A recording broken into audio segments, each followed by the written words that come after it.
Fala, colega! Como é que você tá? Hoje nós iremos continuar a nossa viagem pelos grandes períodos da arquitetura. E nesse vídeo em especial, chegou a hora de visitar o período em que você provavelmente já ouviu falar muito dele. Inclusive, me arrisco a dizer que talvez para a arquitetura ele seja até mesmo mais conhecido do que o período do vídeo anterior. Isso que naquele vídeo nós falamos de civilizações importantíssimas como os gregos, os romanos e os egípcios. E é claro que para bater de frente com esse período, o único capaz de ter tanta importância histórica seria o grande período da Idade Média.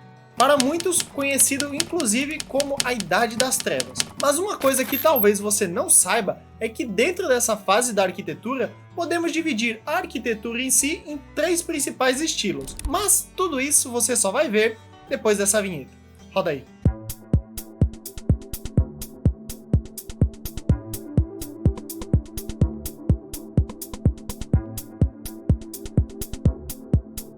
Como eu já disse antes, esse foi simplesmente um dos maiores períodos da arquitetura. Isso não se tratando apenas de relevância, como também de duração, já que o que de fato marca o pontapé inicial desse período é justamente a queda do Império Romano no ano de 476 d.C., que ocorreu por conta de inúmeros fatores, como enfraquecimento do poder militar, instabilidade política e social, invasões bárbaras e, por fim, a falta de controle do seu próprio território. Inclusive, se vocês me permitirem dar um pequeno conselho, meus queridos colegas, guardem bem essas informações que envolvem a queda do Império Romano, que já ela vai ser bem importante para a nossa fase da arquitetura medieval. Porém, esse período tem algo que o torna especial com relação aos demais, já que podemos dizer que existem duas visões sobre o mesmo período, onde de um lado temos a visão otimista da coisa, sendo comum no imaginário coletivo ele ser conhecido por inúmeras fábulas e contos de fadas com princesas vivendo em castelos medievais, fazendo com que essa fase seja marcada por histórias doces, românticas e, claro, cheias de batalhas. Já no lado oposto, temos a visão dos estudiosos, que por sinal, eu lamento decepcioná-los, mas ela é a certa quando pensamos na história da humanidade e da arquitetura. Ou seja, não tivemos dragões voando por aí na Idade Média. Ou será que tivemos? Para esses estudiosos, o período da Idade Média ficou conhecido como Idade das Trevas, mas não por conta de criaturas ou algo do tipo, mas sim por apresentar, na visão deles, um retrocesso intelectual e cultural. E tudo isso por conta da influência dos valores da Igreja Católica. E olha que isso estava longe de ser o maior dos problemas das pessoas que viveram naquele período, já que além disso, elas ainda precisavam enfrentar diversas outras dificuldades para sobreviverem, como guerras e mortes causadas por doenças, como por exemplo a tão famosa peste negra. Mas se a essa altura do campeonato você já esteja começando a concordar com os estudiosos, falando que de fato esse período não foi capaz de proporcionar nada de interessante, é aí que entra a arquitetura medieval, nos deixando assim um legado incrivelmente rico, com construções como castelos, igrejas e templos grandiosos. Além, obviamente, de trazer características únicas, que com certeza ficaram marcadas na história da arquitetura, como por exemplo, o domínio de temáticas religiosas, a grandiosidade nas construções, a riqueza de detalhes e muito mais. Como eu já disse antes para vocês guardarem as informações sobre a queda do Império Romano, chegou a hora de explicar o que exatamente ela influencia a Idade Média como um todo. E se tem um ditado que funciona muito bem com esses dois períodos, é a história de aprender com o erro dos outros, já que por conta da maioria dos problemas encontrados no fim do Império Romano, as civilizações medievais tomaram todo o cuidado para não repetirem os mesmos erros. Com isso, uma das primeiras mudanças estabelecidas nessa fase da arquitetura foi a divisão de território, que diferente de Roma, que caiu por não conseguir administrar todo o seu território, que eles haviam conquistado em suas batalhas, querendo assim manter o poder centralizado todo nas mãos de um único imperador, essas civilizações dividiram os seus territórios, de acordo com o sistema feudal, que caso você não tenha faltado essa aula de história, você sabe muito bem o que é. Mas, caso você não se lembre, aqui vai um breve resumo. Basicamente, esse sistema divide a terra em diferentes partes chamadas de feudos. Já dentro desses feudos, existem três divisões sociais com diferentes níveis de poder. Começando pelo mais baixo, temos os camponeses, depois a nobreza e por fim o clero. Já outro ponto que ainda tem relação com a queda do Império Romano diz respeito às invasões de povos bárbaros, Mas, diferente de seus antecessores, que possuíam tropas melhor treinadas por maior sede de guerra de forma tradicional, as civilizações da Idade Média optaram por edificações maiores e mais reforçadas, com o intuito de segurar os invasores longe dos mais poderosos daquela determinada região, seja o clero ou até mesmo o próprio rei. Por isso, esse período é repleto por inúmeros castelos e edificações como muros e muralhas. Mas não se engane achando que só porque eles desenvolveram esses sistemas de proteção para os seus superiores, que eles não possuíam exércitos poderosos. Afinal, guerra é o que não falta nesse período. Porém, o principal ponto de mudança de uma fase da arquitetura para outra está na forma de como as construções eram permitidas ou não a serem executadas. Já que como a igreja era o poder central desse período, o clero acabava descartando inúmeros projetos que chegavam até eles. E, quando não descartavam, infelizmente boa parte das ideias eram censuradas. Com isso, a autonomia dos arquitetos desse período acabou sendo totalmente bloqueada. Isso tudo porque o clero, com seu pensamento religioso,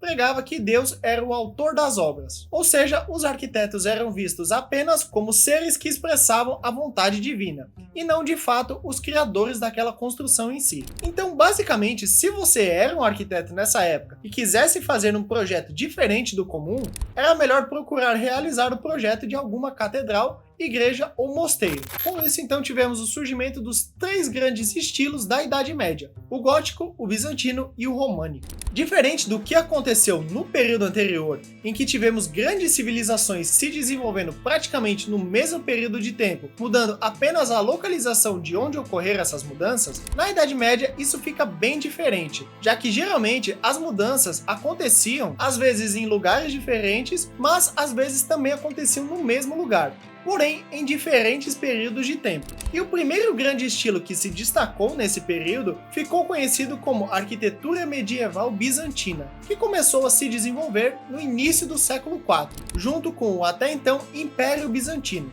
Inclusive, foi daí que veio o nome arquitetura bizantina. E para quem não sabe ou não conhece esse império, é importante saber que ele se expandiu por vários países da Europa, chegando até mesmo ao norte da África e na Ásia Menor, tendo como a capital desse império a cidade de Constantinopla, onde hoje ainda temos a sorte de apreciar uma das obras mais características dessa fase da arquitetura, a Basílica de Santa Sofia. Mas já já a gente conversa mais sobre ela, porque antes precisamos entender um pouco melhor as características que marcaram esse período da arquitetura. E para começar, podemos definir ele como uma mistura de outros estilos, com influências vindas do Oriente, além de utilizar elementos da arquitetura grega e românica. E para quem viu o vídeo anterior dessa saga, sabe que aqui estamos falando especificamente do uso de arcos e abóbadas. Mas claro que apesar de sim eles utilizarem esses elementos de estilos passados, esses elementos acabaram sofrendo modificações para se adequar ao novo estilo proposto, trazendo assim uma das principais características desse novo período: o uso de cúpulas e planta de eixo central, ou, em outros casos, utilizando o formato de cruz grega. Basicamente, essa estrutura era a base para onde iria ser construída a cúpula, que tinha como seu principal objetivo reproduzir a abóbada celeste. E o mais interessante disso é que existiam duas maneiras que eles utilizavam em suas construções, sendo que em alguns casos mais simples, ela era simplesmente colocada ali em cima. Ou, em casos mais complexos, antes de aplicar o sistema de cúpulas, eles ainda adicionavam uma estrutura chamada de tambor abaixo dela. Inclusive, esse é outro elemento da Basílica de Santa Sofia, onde nesse tambor foram utilizadas 40 janelas para representar os 40 dias que Cristo passou no deserto. Mas antes de passarmos para o próximo período, devemos lembrar de um elemento que era muito característico desse período, que foram os mosaicos, que diferente da arte grega e romana que enalteciam a perfeição das formas, a arte bizantina costumava trazer um contexto mais simbólico e religioso. Como próximo estilo, temos a arquitetura medieval românica, que esteve muito presente por boa parte da Europa, tendo seu surgimento na Itália e na França por volta dos séculos 11 e 13. E diferente do estilo bizantino que comentamos antes, onde seu nome se deu principalmente por conta do império dominante no período em que ele existiu, O estilo românico tem esse nome por utilizar diversos elementos da arquitetura romana em suas construções. Mas claro, tudo isso de forma adaptada ao seu estilo específico, ou seja, é o famoso pode copiar, só não faz igual. E quando pensamos em uma das suas principais características, podemos dividir ela em duas explicações. E nesse caso específico, estamos falando sobre as paredes dessa construção, que além de serem mais grossas do que o comum, em sua grande maioria elas quase não possuíam janelas. E quando essas janelas existiam, elas eram muito pequenas, deixando o interior dessa construção pouco iluminado. E aqui é onde podemos dividir as duas explicações para essa escolha de estilo. Porém, ambas acabam tendo relação entre si. Calma, eu vou explicar. O principal motivo para a construção ter essas paredes grossas e poucas janelas são para impedir as forças do mal daquela época de adentrar aquele local. Ou seja, se estivermos pensando de forma racional, podemos entender essas forças do mal como sendo inimigos que poderiam utilizar essas entradas ou paredes mais estreitas para forçar uma invasão dentro dessas edificações. Já para o sentido religioso, podemos considerar que as forças do mal seriam forças sobrenaturais que queriam invadir as igrejas e os mosteiros dessa época. O que para mim sinceramente não faz muito sentido, já que lá dentro geralmente ficava pouco iluminado. E todo mundo aqui sabe o que acontece quando tem um mosteiro pouco iluminado em um filme de terror, né? Geralmente é nesses momentos que a pessoa tá lá morrendo de medo e de repente, pum, um botão de like assim, surge no meio do escuro. Aí a única opção que tem nessas horas é fazer o quê? É deixar o like, né? Não tem muito que se pode fazer. Mas e aí, você já deixou o seu like? Então a gente já pode falar sobre o próximo elemento desse estilo, que inclusive é muito conhecido até os dias de hoje, que é o uso de esculturas, pinturas e principalmente o uso de vitrais nas poucas janelas que existiam. E geralmente esses elementos abordavam temas cristãos, sendo essa a forma que a igreja encontrou para ensinar os princípios da religião para os fiéis da época, já que dificilmente as pessoas sabiam ler nesse período. Além disso, podemos dizer que aqui foi onde começou a se popularizar o estilo de igreja que conhecemos hoje em dia, utilizando o formato de cruz, sendo acompanhada pelo uso de abóbadas e arcos arredondados. E um ponto que não podemos deixar passar em branco é que nesse período eles passaram a utilizar um sistema de construção pré-moldado, ou seja, não necessariamente todos os elementos construtivos foram construídos já naquele local, sendo que alguns foram construídos em outros locais para só depois serem trazidos e adicionados à estrutura. E por fim, como exemplo de construção desse estilo, temos as igrejas de peregrinação, como as catedrais de Cluny e Santiago de Compostela. E para finalizar os nossos estilos do período medieval, temos o mais conhecido entre todos eles, o estilo gótico. Não esse, editor, o da arquitetura. Agora sim. Basicamente, a arquitetura gótica foi realizada entre os séculos XII e XIII em países como França, Inglaterra e Alemanha, se desenvolvendo assim no período histórico conhecido como Baixa Idade Média, que é justamente quando ocorre o renascimento comercial e o renascimento das cidades. E indo no sentido oposto ao estilo românico, o estilo gótico tem esse nome devido aos povos godos, que invadiram o Império Romano no século IV. Mas calma! Eu sei que o nome românico foi mais criativo, afinal godos e gótico não parece ter muita relação entre si. Acontece que o gótico não era o povo, mas sim a língua germânica desses povos. E podemos dizer que, em comparação com o estilo anterior, o gótico trouxe inúmeras técnicas inovadoras nas construções de igrejas, catedrais, basílicas e mosteiros. E para facilitar, primeiro eu vou apresentar todos os elementos que existem em uma catedral gótica, para depois explicar como cada elemento funciona. E só para você, meu caro colega, já conseguir ir construindo a imagem desses elementos em sua cabeça, vamos utilizar como exemplo a construção mais famosa desse estilo, a Catedral de Notre Dame, que inclusive em breve teremos um vídeo falando sobre ela aqui nesse canal. Aguarde. Mas voltando a falar das características, temos o arco ogival, o arco botante, as abóbadas de nervuras, o pináculo, a gárgula, a nave colateral, a arcada, o clerestório, o trifório, as construções com fachadas de 3 arcos e, por fim, as decorações de vitrais e de esculturas sendo ainda mais presentes do que no estilo anterior.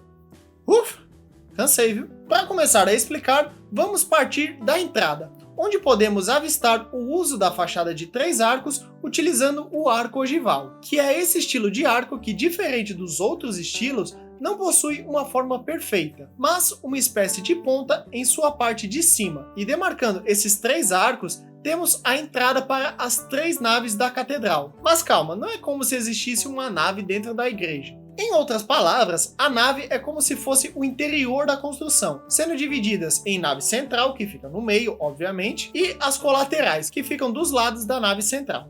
Ok, agora que já estamos dentro da catedral, chegou a hora de olhar para as paredes, para podermos entender onde exatamente fica cada um dos elementos. Começando de baixo para cima, temos as arcadas, que são esses arcos que dividem uma nave da outra. Acima temos o trifório, que para facilitar é uma galeria estreita formada por uma série de pequenas arcadas. Já acima dessa parte temos o clerestório, que funcionam justamente como as janelas dessa edificação. E para finalizar o interior, temos o teto dessa edificação, que eram construídos com o uso de abóbada de nervura, que somado aos outros elementos construtivos, faziam com que as construções desse período pudessem ser mais altas do que o comum. Agora chegou a hora de voltarmos para fora de Notre Dame, para descomplicar os últimos 3 elementos desse estilo, a começar pelo pináculo, que ficava nas pontas dos pilares dessas edificações, servindo principalmente como elementos decorativos, assim como as gárgulas, porém essas tinham um sentido mais religioso do que decorativo propriamente dito, já que a ideia dessas gárgulas era representar o mal, trazendo assim o significado de que dentro do templo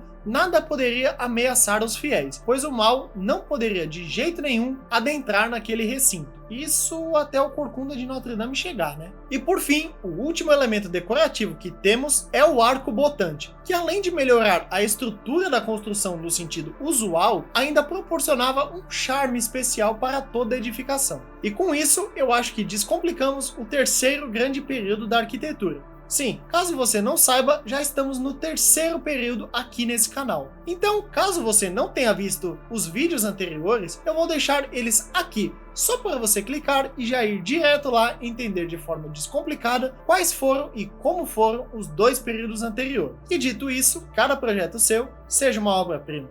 Tchau!